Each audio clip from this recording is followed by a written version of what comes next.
ਬਲਰਾਜ ਸਾਹਨੀ ਵੱਲੋਂ ਲਿਖਤ ਮੇਰੀ ਫਿਲਮੀ ਆਤਮ ਕਥਾ ਸਵੈ ਜੀਵਨੀ ਦਾ ਆਖਰੀ ਭਾਗ 19।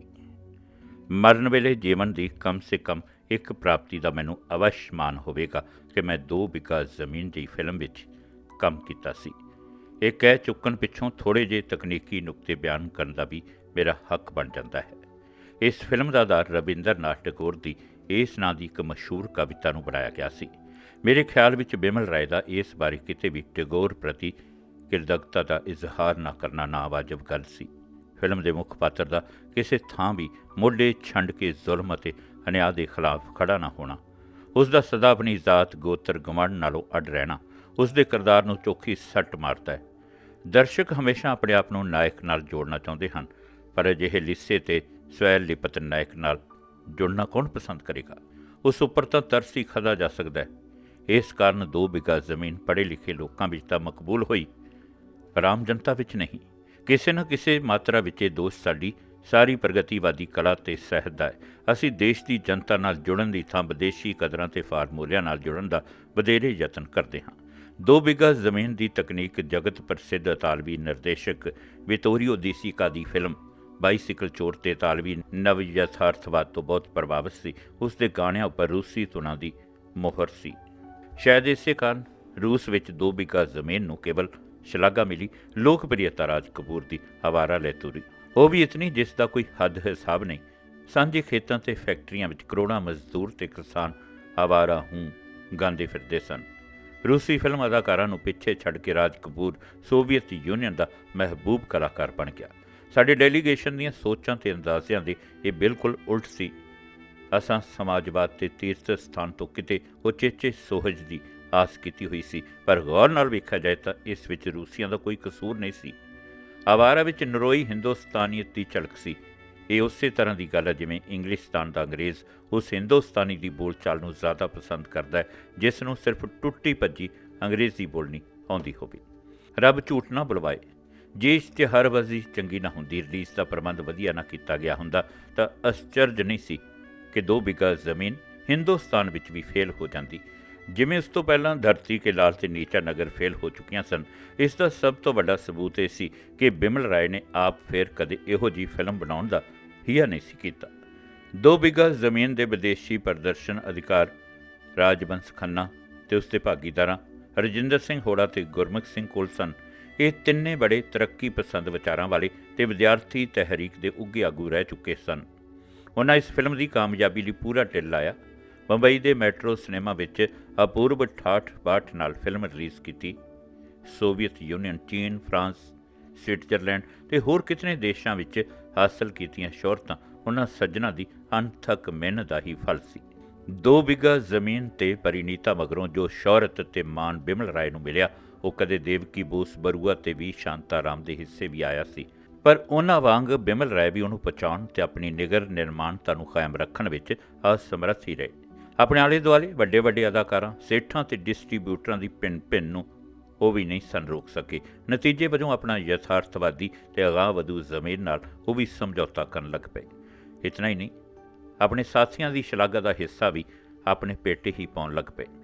ਨਤੀਜੇ ਵਜੋਂ ਸੱਚੇ ਹਿੱਤ ਚਿੰਤਕ ਗੁਣਵਾਨ ਸਾਥੀ ਸਾਥ ਛੱਡ ਕੇ ਉਹਨਾਂ ਦੀ ਥਾਂ ਮੂਰਖਾਂ ਤੇ ਚਾਪਲੂਸਾਂ ਨੇ ਲੈ ਲਈ। ਤਕਨੀਕ ਦਾ ਪਲੜਾ ਰੋਜ਼ ਬਰੋਜ਼ ਭਾਰਾ ਹੁੰਦਾ ਗਿਆ। ਕਲਾ ਦੀ ਆਤਮਾ ਖੁਰਦੀ ਚਲੀ ਗਈ। ਵਿਦੇਸ਼ਾਂ ਵਿੱਚ ਜੋ ਥਾਂ ਬਿਮਲ ਰਾਏ ਨੇ ਬਣਾਈ ਸੀ, ਉਹ ਸੱਤਿਆਜੀਤ ਰੇ ਨੇ ਮੰਨ ਲਈ। ਫਿਰ ਵਪਾਰਕ ਸੂਝ-ਬੂਝ ਤਾਂ ਉਹਨਾਂ ਕੋਲ ਹੈ ਹੀ ਨਹੀਂ ਸੀ। ਆਖਰ ਉਹ ਕਲਾਕਾਰ ਸਨ। ਖਰਚੇ ਤੇ ਡੰਬਰ ਵੱਧਦੇ ਗਏ।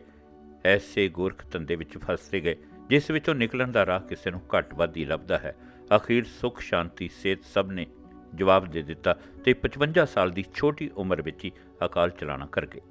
ਫਿਲਮ ਇੰਡਸਟਰੀ ਲਈ ਇਹ ਬਹੁਤ ਵੱਡਾ ਦੁਖਾਂਤ ਸੀ। ਉਹਨਾਂ ਦੇ ਜਾਣ ਨਾਲ ਇੱਕ ਖਲਾ ਜਿਹਾ ਪੈਦਾ ਹੋ ਗਿਆ ਸੀ ਜਿਸ ਨੂੰ ਅਜੇ ਤੱਕ ਪੂਰਿਆ ਨਹੀਂ ਜਾ ਸਕਿਆ। ਉਹਨਾਂ ਜੇ ਅਲੋਕਾਰ ਫਿਲਮਸਾਜ਼ ਰੋਜ਼-ਰੋਜ਼ ਪੈਦਾ ਨਹੀਂ ਹੁੰਦੇ। ਸ਼ੌਹਰਤ ਮੈਨੂੰ ਵੀ 2 ਬਿਘਾ ਜ਼ਮੀਨ ਨੇ ਖੂਬ ਦਬਾਈ। ਬੇਸੁੱਧ ਦੁਨੀਆ ਨੂੰ ਅਚਨਚੇਤ ਚੇਤ ਆ ਗਿਆ ਕਿ ਮੈਂ ਸ਼ਾਂਤੀ ਨਿਕੇਤਨ ਵਿੱਚ ਅਧਿਆਪਨ ਤੇ ਲੰਡਨ ਵਿੱਚ BBC ਦਾ ਅਨਾਉਂਸਰ ਰਹਿ ਚੁੱਕਾ ਸਾਂ।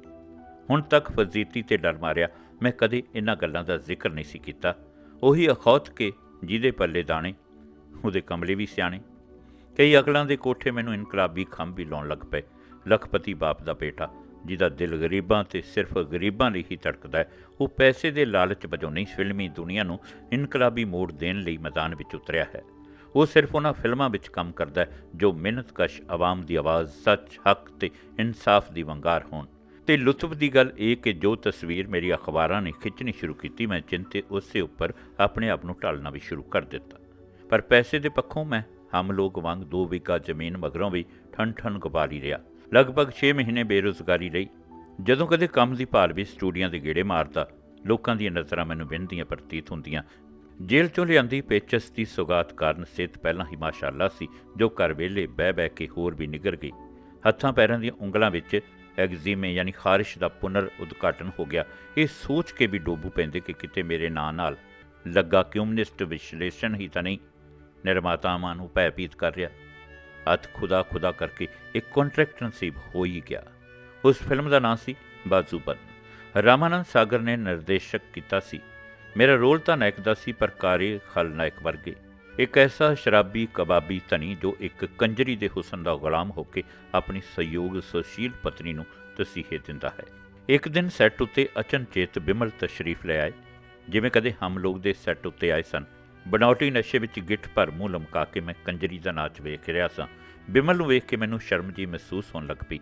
ਉਹਨਾਂ ਮੇਰੇ ਕੰਨ ਕੁਲਾ ਕੇ ਕਿਹਾ, 2 ਵਿਗਾ ਜ਼ਮੀਨ ਮਗਰੋਂ ਇਹੋ ਜਿਹੀਆਂ ਫਿਲਮਾਂ ਵਿੱਚ ਕੰਮ ਕਰਨ ਲੱਗ ਪਏ ਹੋ? ਮੈਂ ਸੁਣ ਕੇ ਠਠੰਬਰ ਗਿਆ। ਕੋਈ ਜਵਾਬ ਨਾ ਬਣ ਸਕਿਆ ਮੈਥੋਂ, ਪਰ ਅੰਦਰੇ ਅੰਦਰ ਮੇਰਾ ਮਨ ਕੁੜਿੱਤਣ ਨਾਲ ਭਰ ਗਿਆ। ਦੂਸਰੇ ਦੀ ਆਲੋਚਨਾ ਕਰਨਾ ਕਿਤਨਾ ਸੌਖਾ ਹੁੰਦਾ ਹੈ। ਹਰ ਕੋਈ ਦੂਸਰੇ ਤੋਂ ਹੀ ਆਦਰਸ਼ ਇਨਸਾਨ ਤੇ ਕੁਰਬਾਨੀ ਦਾ ਮੁਜੱਸਮਾ ਬਣਨ ਦੀ ਉਮੀਦ ਕਰਦਾ ਹੈ। ਮੁਸ਼ਕਲਾਂ ਨਾਲ ਮੇਰਾ ਦਾਣਾ ਪਾਣੀ ਫਿਰ ਤੁਰਿਆ ਸੀ।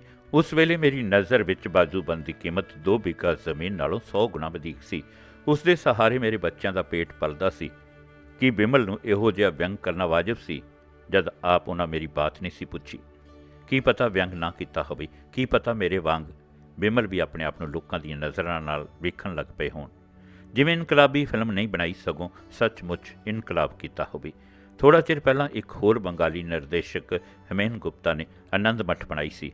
ਅੰਗਰੇਜ਼ ਦੇ ਜ਼ਮਾਨੇ ਵਿੱਚ ਹੇਮਨ ਗੁਪਤਾ ਆਪ ਇੱਕ ਪਿਸਤੌਲਬਾਜ਼ ਇਨਕਲਾਬੀ ਰਹਿ ਚੁੱਕੇ ਸਨ।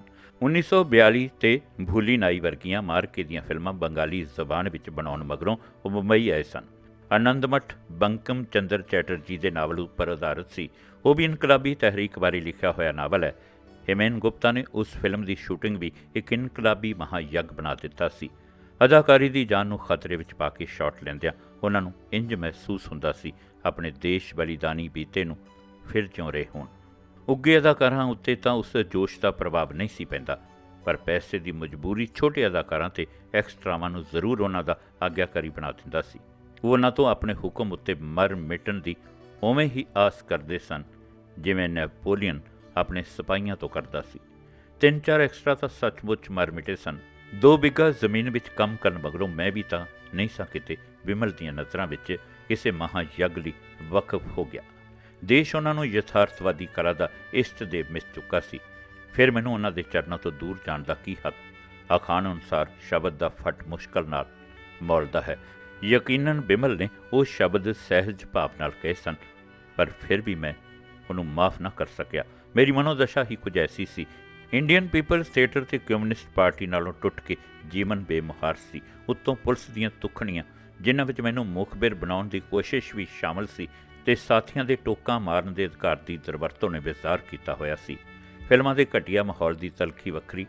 ਬਿਮਲ ਰਾਏ ਦੇ ਆਉਣ ਤੋਂ ਪਹਿਲਾਂ ਅਨਵਰ ਹੁਸੈਨ ਫਿਲਮ ਲਾਈਨ ਦੇ ਅਤ ਦੁਖਾਵੇਂ ਕਿੱਸੇ ਸੁਣਾ ਰਿਹਾ ਸੀ। ਉਹਨਾਂ ਵਿੱਚੋਂ ਇੱਕ ਮੈਨੂੰ ਅਜੇ ਤੱਕ ਯਾਦ ਹੈ। ਮੀਨਾ ਕੁਮਾਰੀ ਨੇ ਇੱਕ ਉੱਘੇ ਫਿਲਮ ਨਿਰਮਾਤਾ ਨਿਰਦੇਸ਼ਕ ਦੀ ਫਿਲਮ ਸਾਈਨ ਕੀਤੀ। ਸ਼ੂਟਿੰਗ ਦੇ ਪਹਿਲੇ ਦਿਨ ਹੀ ਲੰਚ ਵੇਲੇ ਟੇਬਲ ਹੇਠਾਂ ਸਾਹਿਬ ਨੇ ਮੀਨਾ ਕੁਮਾਰੀ ਦੇ ਪੈਰ ਉੱਤੇ ਪੈਰ ਧਰ ਦਿੱਤਾ। ਇਹੋ ਜਿਹੀਆਂ ਕੋਸ਼ਿਸ਼ਾਂ ਨਿਰਮਾਤਾ ਨਿਰਦੇਸ਼ਕ ਆਪਣਾ ਹੱਕ ਸਮਝਦੇ ਹਨ। ਇੰਡਸਟਰੀ ਵਿੱਚ ਆਮ ਮਸ਼ਹੂਰ ਹੈ ਕਿ ਕਿਸੇ ਨਾ ਕਿਸੇ ਦੀਆਂ ਟੰਗਾਂ ਹੇਠੋਂ ਲੰਘੇ ਬਿਨਾਂ ਘੱਟ ਵੱਧ ਹੀ ਕੋਈ ਨਵੀਂ ਕੁੜੀ ਨਾਇਕਾ ਬਣਨ ਦੀ ਆਸ ਕਰ ਸਕਦੀ ਹੈ। ਕਈ ਤਾਂ ਲਾਰਿਆਂ ਉੱਤੇ ਇਤਬਾਰ ਕਰਕੇ ਹੀ ਆਪਣਾ ਆਪ ਬਰਬਾਦ ਕਰ ਬਹਿੰਦੀਆਂ ਹਨ। ਮੀਨਾ ਕੁਮਾਰੀ ਕੋਈ ਛੋਟੀ ਮੋਟੀ ਹਸਤੀ ਨਹੀਂ ਸੀ। ਉਹਨੇ ਅਪਮਾਨਿਤ ਮਹਿਸੂਸ ਕੀਤਾ ਤੇ ਅਲੱਗ ਲੈ ਜਾ ਕੇ ਸ਼ਰੀਫਾਂ ਵਾਂਗ ਪੇਸ਼ ਆਉਣ ਦੀ ਦਰਖਾਸਤ ਕੀਤੀ। ਬਦਲਾ ਲੈਣ ਲਈ ਨਿਰਮਾਤਾ ਨੇ ਇੱਕ ਐਸਾ ਸੀਨ ਲਿਖਾਇਆ ਜਿਸ ਵਿੱਚ ਨਾਇਕ ਨਾਇਕਾ ਨੂੰ ਕੱਸ ਕੇ ਚਪੇੜ ਮਾਰਦਾ ਹੈ। 31 ਰੀਟੇਕ ਲੈ ਗਏ ਉਸ 'ਤੇ, ਅਤੇ ਨਾਇਕ ਵੀ ਕੋਈ ਮਾਮੂਲੀ ਅਦਾਕਾਰ ਨਹੀਂ ਸੀ, ਪਹਿਲੇ ਨੰਬਰ ਦਾ ਫਿਲਮੀ ਕਲਾਕਾਰ। ਹਿੰਦੁਸਤਾਨ ਦੀਆਂ ਲੱਖਾਂ ਕੁੜੀਆਂ ਉਸ ਦੇ ਨਾਂ ਨੂੰ ਪੂਜਦੀਆਂ ਤੇ ਫੋਟੋ ਸਾਹਮਣੇ ਰੱਖ ਕੇ ਹੌਂਕਾ ਭਰਦੀਆਂ ਸਨ। ਨਾਇਕ ਨੂੰ ਚੰਗੀ ਤਰ੍ਹਾਂ ਪਤਾ ਸੀ ਕਿ ਚਪੇੜਾਂ ਕਿਉਂ ਮਰਵਾਈਆਂ ਜਾ ਰਹੀਆਂ ਸਨ। ਫਿਰ ਵੀ ਮਰਦ ਦਾ ਪੁੱਤਰ ਮਾਰਦਾ ਹੀ ਗਿਆ 31 ਚਪੇੜਾਂ। ਮੀਨਾ ਕੁਮਾਰੀ ਨੇ ਉਫ ਨਹੀਂ ਕੀਤੀ, ਸ਼ਾਰਟ ਮੁਕਾ ਕੇ ਮੇਕਅਪ ਰੂਮ ਵਿੱਚ ਗਈ ਤੇ ਰੋਈ। ਇੱਕ ਗੱਲ ਹੋਰ ਯਾਦ ਆਉਂਦੀ ਹੈ, ਉਸ ਵੇਲੇ ਮੈਨੂੰ ਗਦਰੀ ਬਾਬਾ ਗੁਰਮੁਖ ਸਿੰਘ ਬਹੁਤ ਯਾਦ ਆਏ ਸਨ। ਜੇਲ੍ਹ ਵਿੱਚੋਂ ਉਮਰ ਕੈਦ ਕੱਟ ਕੇ ਰਿਹਾ ਹੋਣ ਮਗਰੋਂ ਉਹ ਬੰਬਈ ਕਮਿਊਨਿਸਟ ਪਾਰਟੀ ਦੇ ਦਫ਼ਤਰ ਆ ਕੇ ਠਹਿਰੇ ਸਨ। ਇੱਕ ਕਾਮਰੇਡ ਮੈਨੂੰ ਉਹਨਾਂ ਦੇ ਦਰਸ਼ਨ ਕਰਾਉਣ ਲੈ ਗਿਆ ਸੀ। ਮੇਰੇ ਵੱਲ ਉਹਨਾਂ ਘੂਰ ਕੇ ਵੇਖਿਆ ਸੀ ਤੇ ਕਿਹਾ ਸੀ, ਓਏ ਬਲਰਾਜ, ਤੂੰ ਪੰਜਾਬੀ? ਪੰਜਾਬ ਕਿਉਂ ਨਹੀਂ ਜਾਂਦਾ? ਇੱਥੇ ਕੀ ਕਰ ਰਿਹਾ? ਮੈਂ ਉਹਨਾਂ ਦੀ ਗੱਲ ਨੂੰ ਹੱਸ ਕੇ ਗਵਾ ਛੱਡਿਆ ਸੀ। ਬੰਬਈ ਸ਼ਾਖਾ ਦਾ ਜਨਰਲ ਸਕੱਤਰ ਹੋਣ ਕਰਕੇ ਮੈਂ ਬਦੋ-ਬਦੀ ਕੁੱਲ ਹਿੰਦ ਇਪਟਾ ਦਾ ਲੀਡਰ ਬਣਿਆ ਫਿਰਦਾ ਸਾਂ। ਪਰ ਉਹੀ ਸਵਾਲ ਮੇਰੇ ਮਨ ਵਿੱਚ ਬਾਰ-ਬਾਰ ਉੱਠਿਆ, ਪੰਜਾਬ ਜਾ ਕੇ ਫਿਰ ਕਿਉਂ ਵਾਪਸ ਆ ਗਿਆ ਮੈਂ ਇਸ ਕੁਲੈਣੀ ਨਗਰੀ ਵਿੱਚ? ਕਿਉਂ ਨਾ ਨੱਠ ਜਾਵਾਂ? ਆਪਣੇ ਲੋਕ, ਆਪਣੀ ਬੋਲੀ, ਆਪਣਾ ਅੰਨ ਪਾਣੀ। ਪਰ ਉੱਥੇ ਜਾ ਕੇ ਕਰਾਂਗਾ ਕੀ? ਉੱਥੇ ਤਾਂ ਇੱਥੋਂ ਨਾਲੋਂ ਵੀ ਬੁਰੇ ਹਾਲ ਸਨ। ਮੇਰਾ ਭਰਾ ਪੇਸ਼ਮ ਥਾਂ-ਥਾਂ ਧੱਕੇ ਖਾ ਰਿਹਾ ਸੀ। ਰਾਜਬੰਸ, ਰਜਿੰਦਰ ਸਿੰਘ ਬੇਦੀ, ਸਾਹਿਰ ਲੁਧਿਆਣਵੀ ਤੇ ਕਿਤਨੇ ਹੋਰ ਸਾਥੀ ਰੁਜ਼ਗਾਰ ਦੀ ਭਾਲ ਵਿੱਚ ਬੰਬਈ ਨੱਠੇ ਆਉਂਦੇ ਸਨ। ਮੇਰਾ ਤਾਂ ਫਿਰ ਵੀ ਕਿਸੇ ਨਾ ਕਿਸੇ ਮਾਤਰਾ ਵਿੱਚ ਨਹੁੰ ਅੜਿਆ ਹੋਇਆ ਸੀ। ਮਾਰਦੀ ਰਹੇ ਦੁਨੀਆ ਟੋਕਾਂ। ਪਹਿਲਾ ਕੰਮ ਆਰਥਿਕ ਤੌਰ 'ਤੇ ਸੁਤੰਤਰ ਹੋਣਾ, ਉਸ ਬਿਨਾਂ ਚਾਰਾ ਨਹੀਂ, ਤੇ ਉਸ ਲਈ ਆਪਣੇ ਕੰਮ ਵਿੱਚ ਮੁਹਾਰਤ ਹਾਸਲ ਕਰਨੀ ਪਵੇਗੀ, ਹੋਰ ਮਿਹਨਤ ਕਰਨੀ ਪਵੇਗੀ। ਫਿਲਮਾਂ ਵਿੱਚ ਜੀ ਲੱਗਦਾ ਹੈ ਭਾਵੇਂ ਨਹੀਂ, ਮਾਹੌਲ ਭਾਵੇਂ ਕਿਹੋ ਜਿਹਾ ਹੈ, ਮੈਂ ਕਾਮਯਾਬ ਹੋ ਕੇ ਵਿਖਾਉਣਾ। ਪੰਜਾਬ ਨੂੰ ਯਾਦ ਕਰਨਾ ਭਜਾਕਲਪਣੇ ਤੋਂ ਛੁੱਟ ਹੋਰ ਕੁਝ ਨਹੀਂ। ਕਹਿ ਨਹੀਂ ਸਕਦਾ ਕਿ ਮਨ ਦੇ ਤਰਕ ਵਿਤਰਕ ਕਿਤਨੇ ਕੁ ਸੱਚੇ ਸਨ, ਕਿਉਂਕਿ ਉਸ ਪਿੱਛੋਂ ਹਾਲਾਤ ਬਹੁਤ ਛੇਤੀ ਖੁਸ਼ਗਵਾਰ ਹੋਣੇ ਸ਼ੁਰੂ ਹੋ ਗਏ ਸਨ। ਕਮਿਊਨਿਸਟ ਪਾਰਟੀ ਨੇ ਆਪਣੀ ਨਹਿਰੂ ਵਿਰੋਧੀ ਪਾਲਿਸੀ ਬਦਲ ਦਿੱਤੀ ਸੀ। ਮੇਰੇ ਜਿਹਾਂ ਦੇ ਮੂੰਹ ਤੋਂ ਵਰਗ ਵੈਰੀ ਤੇ ਗਦਾਰ ਹੋਣ ਦਾ ਦਾਗ ਪੁੰਝਿਆ ਗਿਆ। ਲਗਭਗ ਉਸੇ ਵੇਲੇ ਇੱਕੋ ਸਾਹੇ 4-5 ਹੋਰ ਫਿਲਮਾਂ ਦੇ ਕੰਟਰੈਕਟ ਮਿਲ ਗਏ। ਔਲਾਦ, ਟਕਸਾਲ, ਆਕਾਸ਼ ਰਾਹੀ। ਕਮ ਸੇ ਕਮ ਅਗਲੇ 4-5 ਸਾਲ ਜੀਵਨ ਸੌਖ ਸੁਖਾਲਾ ਸੀ। ਮੈਂ ਆਪਣੇ ਢੰਗ ਜੀ ਸਕਦਾ ਸਾਂ। ਜੇ ਚਾਹਾਂ ਤਾਂ ਅਗਾਂਹ ਵਧੂ ਤਹਿਨੀਕ ਨਾਲ ਫਿਰ ਰਿਸ਼ਤਾ ਜੋੜ ਸਕਦਾ ਸਾਂ। ਫਿਲਮਾਂ ਦੇ ਘਟੀਆ ਮਾਹੌਲ ਨੂੰ ਚੰਗੇਰਾ ਬਣਾਉਣ ਲਈ ਜੂਝ ਸਕਦਾ ਸਾਂ। ਪਰ ਇਤਨੀ ਬਹਾਦਰੀ ਮੇਰੇ ਅੰਦਰ ਕਿੱਥੇ? ਕਾਮਯਾਬੀ ਮਗਰੋਂ ਮੇਰੀ ਕਿਸਮਤ ਵਿੱਚ ਵੀ ਜ਼ਮੀਰ ਨਾਲ ਸਮਝੌਤਾ ਕਰਨਾ ਹੀ ਲਿਖਿਆ ਹੋਇਆ ਸੀ। ਬਿਮਲ ਨੇ ਵਿਅੰਗ ਕੀਤਾ ਵਕਤ ਤੋਂ ਪਹਿਲਾਂ, ਪਰ ਕੀਤਾ ਠੀਕ ਹੀ। ਮੈਂ ਚਾਰਲੀ ਚੈਪਲਿਨ ਦੀ ਆਤਮ ਕਥਾ ਬੜੇ ਸ਼ੌਕ ਨਾਲ ਪੜ੍ਹੀ ਹੈ। ਮੈਨੂੰ ਇੰਝ ਲੱਗਾ ਕਿ ਜਿੱਥੋਂ ਤੱਕ ਉਹ ਮਹਾਨ ਕਲਾਕਾਰ ਆਪਣੀ ਗੁਰਮਤ ਤੇ ਗੁਮਨਾਮੀ ਦੇ ਦਿਨਾਂ ਦਾ ਹਾਲ ਬਿਆਨ ਕਰਦਾ ਹੈ, ਉਸ ਦੀ ਦਾਸਤਾਂ ਆਖਰਾਂ ਦੀ ਦਿਲਚਸਪੀ ਰਹਿੰਦੀ ਹੈ। ਪਰ ਕਾਮਯਾਬੀ ਦੇ ਦੌਰ ਦਾ ਆਗਾਜ਼ ਹੁੰਦਿਆਂ ਹੀ ਉਹ ਫਿੱਕੀ ਪੈਣੀ ਸ਼ੁਰੂ ਹੋ ਜਾਂਦੀ ਹੈ। ਚੈਪਲਿਨ ਵਿਅਕਤੀ ਸਮੱਸਿਆਵਾਂ ਤੇ ਲੋੜਾਂ ਲੇਡੀਆਂ ਦੀ ਦੋਸਤੀ ਵਿੱਚ ਗੁਆਚਿਆ ਪ੍ਰਤੀਤ ਹੁੰਦਾ ਹੈ, ਜਿਵੇਂ ਰੂਹਾਨੀ ਤੌਰ ਉੱਤੇ ਉਹ ਛੋਟਾ ਹੁੰਦਾ ਜਾ ਰਿਹਾ ਹੋਵੇ। ਹਾਲਾਂਕਿ ਇਸੇ ਦੌਰ ਵਿੱਚ ਉਹਨੇ ਸੰਸਾਰ ਨੂੰ Gold Rush, Modern Times, Great Dictator, Monsieur Verdoux ਵਰਗੀਆਂ ਸ਼ਾਹਕਾਰ ਫਿਲਮਾਂ ਦਿੱਤੀਆਂ। ਅਜੀਬ ਵਿਪਰੀਤੀ ਸੀ ਇਹ। ਕਿਆ ਪਿੱਦੀ, ਕਿਆ ਕਾ ਸ਼ੋਰਬਾ। ਕਿੱਥੇ ਚਾਰਲੀ ਚੈਪਲਿਨ ਤੇ ਕਿੱਥੇ ਮੇਰੇ ਵਰਗਾ ਤੁੱਛ ਆਦਮੀ। ਜਿਤਨਾ ਮੈਂ ਤੁੱਛ, ਉਤਨੀ ਮੇਰੀ ਕਾਮਯਾਬੀ ਤੁੱਛ। ਫਿਰ ਵੀ ਮੈਂ ਇਹ ਕਹਿਣ ਦੀ ਹਿੰਮਤ ਜ਼ਰੂਰ ਕਰਾਂਗਾ ਕਿ ਕਲਾਕਾਰ ਦੀ ਜ਼ਿੰਦਗੀ ਵਿਪਰੀਤੀਆਂ ਤੇ ਵੇਖਮਤਾਵਾਂ ਨਾਲ ਠੱਸਾ ਠੱਸ ਭਰੀ ਹੋਈ ਹੁੰਦੀ ਹੈ। ਉਸ ਦੇ ਕਿਰਦਾਰ ਦੀਆਂ ਸੀਮਾਵਾਂ ਤੇ ਕਮਜ਼ੋਰੀਆਂ ਵੀ ਕਈ ਵਾਰ ਉਸ ਦੇ ਕਲਾਤਮਕ ਵਿਕਾਸ ਦਾ ਸਰਚਸ਼ਮਾ ਬਣ ਜਾਂਦੀਆਂ ਹਨ। ਹੁਣ ਤੀਕਰ ਜਿਨ੍ਹਾਂ ਫਿਲਮਾਂ ਵਿੱਚ ਮੈਂ ਕੰਮ ਕੀਤਾ, ਉਹਨਾਂ ਦੇ ਨਾਂ ਪੜ ਸੌਂਗ ਦੀਆਂ ਪੌੜੀਆਂ ਵਾਂਗ ਗਿਣਾਉਂਦਾ ਆਇਆ ਹਾਂ। 10 ਸਾਲਾਂ ਵਿੱਚ 10 ਫਿਲਮਾਂ, ਪਰ ਅਗਲੇ ਯਾਨੀ ਕਾਮਯਾਬੀ ਦੇ 18 ਵਰ੍ਹਿਆਂ ਵਿੱਚ ਮੈਂ 100 ਤੋਂ ਜ਼ਿਆਦਾ ਫਿਲਮਾਂ ਵਿੱਚ ਕੰਮ ਕਰ ਗਿਆ। ਕਿਸ਼ਤੀ ਸੁਗਮ ਪਾਣੀਆਂ ਵਿੱਚ ਸੁਪਨੇ ਵਾਂਗ ਥਿਰਕਦੀ ਚਲੀ ਗਈ। ਨਿਰਮਾਤਾ ਤੇ ਨੋਟਾਂ ਦੇ ਦੱਥੇ ਹਵਾ ਦੇ ਪਾਣੀ ਵਾਂਗ ਹੋ ਗਏ, ਜਿਨ੍ਹਾਂ ਨੂੰ ਆਦਮੀ ਵਰਤਦਾ ਹੋਇਆ ਗੌਲਦਾ ਨਹੀਂ। ਹੁਣ ਪੌੜੀਆਂ ਗਿਣਨ ਨਾਲ ਕੰਮ ਨਹੀਂ ਚੱਲ ਸਕਦਾ। ਕੋਈ ਹੋਰ ਤਕਨੀਕ ਲੱਭਣੀ ਪਏਗੀ ਜਿਸ ਨਾਲ ਆਤਮ ਕਥਾ ਦੇ ਤੀਸਰੇ ਤੇ ਆਖਰੀ ਦੌਰ ਨੂੰ ਦਿਲਚਸਪੀ ਨਾਲ ਪੇਸ਼ ਕੀਤਾ ਜਾ ਸਕੇ। ਡਾਇਰੀਆਂ ਪੜ੍ਹਨੀਆਂ ਪੈਣਗੀਆਂ, ਯਾਦ ਸ਼ਕਤੀ ਤੇ ਜ਼ੋਰ ਪਾਉਣਾ ਪਏਗਾ, ਸੋਚ ਵਿਚਾਰ ਕਰਨੀ ਪਏਗੀ। ਇਸ ਲਈ ਮੁਹਲਤ ਚਾਹੀਦੀ ਹੈ। ਧੰਨਵਾਦ।